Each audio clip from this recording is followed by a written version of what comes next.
Ayu sadaqatu afdal, sedekah apa yang paling afdal? Kata Nabi, sakyul ma, memberi air minum. Air minum aja sampai, apalagi beras 25.000 satu bulan. Mudah-mudahan kita menjadi penyantun santri, yatim, fakir, miskin, du'afa. Amin. Dari Surabaya, ini jamaah yang paling jauh. Pak Ustadz semoga sehat, amin. Selalu mohon doa dari Pak Ustadz supaya ibu saya tercinta atas nama Ibu Sunarti sehat dari penyakit katarak. Soalnya beliau tidak bisa melihat.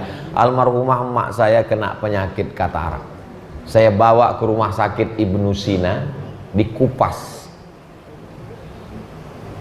Ada seperti lendir, ditutup beberapa hari, habis itu sehat kembali. Ada beberapa makanan yang perlu dihindari, saya tak ingat, coba tanya dokter. Lalu kemudian kita jaga kita. Nah, jadi tentang masalah membawa ke rumah sakit, bawa. Saya sendiri dulu membawa ke rumah sakit, periksa sakit tulang belakang, periksa mata, supaya kita tidak menyesal. Jangan sampai setelah meninggal kita ke rumah sakit baru, oh andai dulu ke bawah. Tak ada gunanya lagi. Kertas terakhir.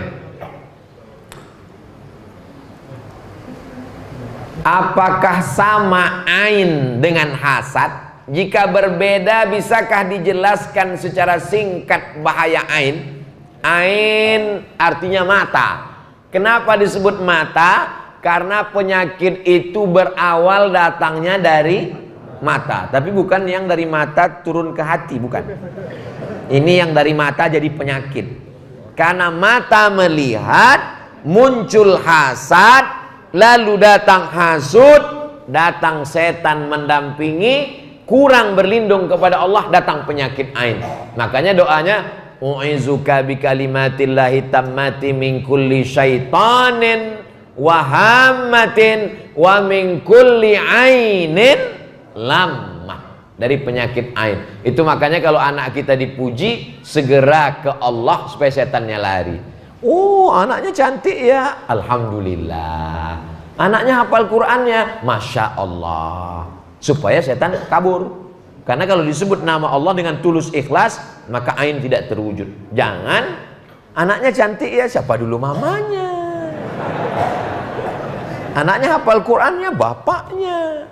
Lupa kepada Allah. Nah, itulah maka kita selalu diingatkan supaya jangan putus Allah, Allah, Allah. Afdalu dzikri fa'lam annahu la ilaha illallah.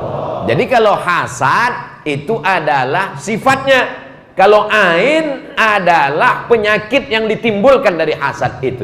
Adapun penggunaan kata mata karena dia berawal dari pandangan. Maka kata Allah, la tamuddanna ainaika ila ma matta'na bihi. Jangan kau ulurkan biji matamu melihat orang yang kami beri nikmat. Ada orang kalau melihat itu kan cuma sekali. Ini dia ulurkan sampai menjulur biji matanya. Nauzubillah. Mudah-mudahan kita diselamatkan Allah dari penyakit hasad. Bagaimana membagikan daging kurban menurut ajaran Islam, Ustadz? Banyak sebagian orang panitia membagikan kulit dan tunjangnya.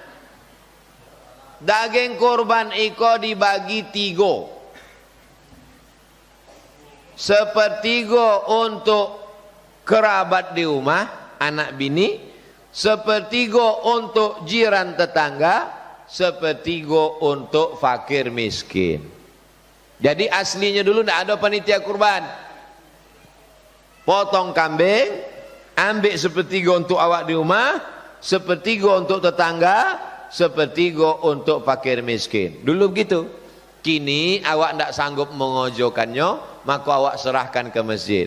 Uang masjid memberi awak 1 kartu. Kartu bapak 2 ya. 1 kartu sebagai peserta kurban, 1 kartu sebagai pekurban. Maka 1 kartu itu belum mencapai 1/3. Hukumnya mubah, boleh diambil. Tapi kalau tidak mau mengambil, tidak apa-apa. Banyak juga gini waktu dikasih kartu, jangan kasih kartu, saya tidak perlu. Dagingnya jantar ke rumah. Sama aja. Nah, jadi aslinya jatah awak di situ ada 1/3.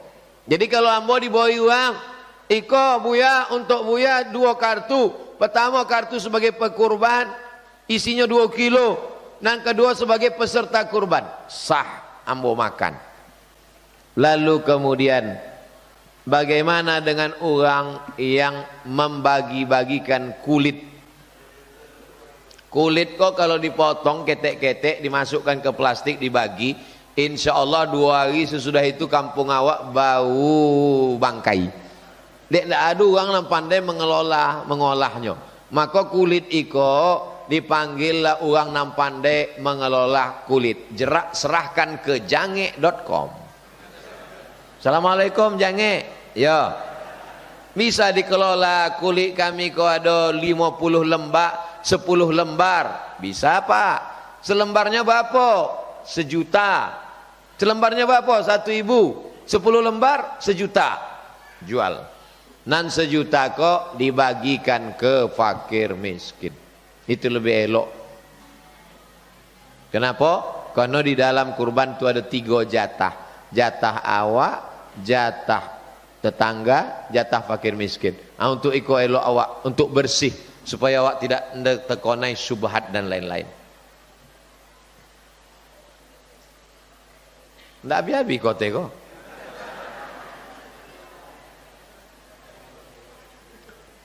Orang gila apakah masuk surga? Yo. Orang gila masuk surga. Di apa orang gila kau masuk surga? Rufi'al qalam an salasatin. Ada 3 orang yang dosanya tidak dicatat di malaikat. Yang pertama anin naim hatta yastaiqiz, orang lolok sampainya terjaga. Yang kedua anis sabi hatta yahtalim, anak ketek sampai akil balik. Yang ketiga orang gila. Jadi kalau ada nampak awak orang buat maksiat, buat dosa, berarti 3 kemungkinan. Pertamanya ulun jago lolok, yang kedua masih ketek, yang ketiga orang gila. Jadi orang gila itu nanti catatannya bersih di akhirat, langsungnya masuk ke surga sebab tidak ada dosanya sama sekali. Nak mampirnya ke neraka jahanam. Awak kalau gitu ambo gila aja tidak bisa. Tidak bisa. Berarti pura-pura gila. Karena gila kok tidak bisa dibuat-buat. Inyo gila kok dicabut Allah akalnya. Ada orang yang dicabut kok duitnya. Ada yang dicabut kok hatinya. Naik uang gila kok akalnya dicabut Allah SWT. Kuang akal. Nah, kuang akal minum ayakah. Yayasan Tabung Wakaf Umat ada program menghafal Quran. Itu untuk orang tertentu saja Pak Ustadz. Yo. Setahun di Timur 25 orang. Kinilah tahun kedua. Syaratnya apa? Ada fit and proper testnya. Datangi Ustadz Alnom. Kami ingin menengok jumpa dengan anak-anak tu. Datang ke Simpang Bingung, belok kiri sebelum TPU Covid, sebelum makam Ustadz Tengku Zulkarnain, sebelah kanan. Assalamualaikum Ustadz. Waalaikumsalam. Cita-cita saya ingin menjadi Ustadz. Jangan, boleh. Jadi Ustadz ini berat, biar aku aja.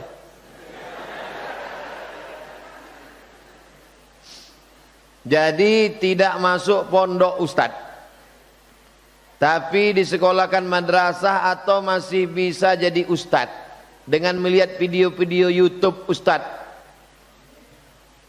Jadi kalau sekedar hanya ceramah, mengajak orang sembahyang, ngajak orang puasa, mengajak, itu cukup menengok-nengok YouTube aja cukup.